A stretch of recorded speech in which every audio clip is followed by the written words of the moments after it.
Police in Anne Arundel County say a motorcyclist shot and killed a man who was charging at him with a hammer last night.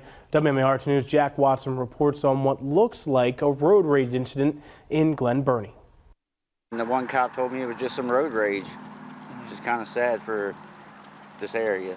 Michael Nieves tells me he was on his way to the store here in Glen Burnie on Thursday night when he saw the aftermath. When I was coming through, like I said, everything was taped off and the body was laying there. Anne Arundel County Police spokesman Mark Lemansky tells me what they've gathered so far. A motorcyclist and another driver were on nearby Route 10. The story is that he was driving on Route 10 on a motorcycle when he realized he was being followed closely by another vehicle in an aggressive manner.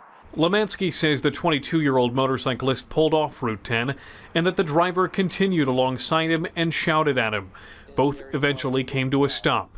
This is where the motorcyclist got off of his motorcycle and the driver of the other vehicle got out of his vehicle and even according to witnesses came out with a hammer and charged the motorcyclist.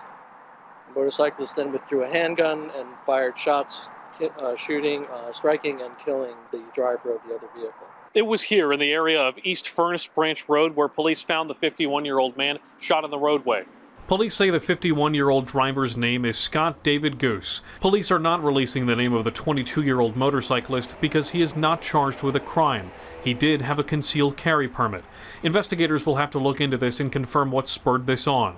I asked Lemansky whether it could be considered self-defense. I think that's something that's going to be considered during this case, whether, in the charging phase or in sentencing if it comes to that. But, right now, that's just part of the investigation. It's certainly not being discounted. Police have witnesses, but they still want any information from the public in their active investigation. They will now work internally and with the state's attorney's office to determine what's next. In Glen Burnie, Jack Watson, WMAR 2 News.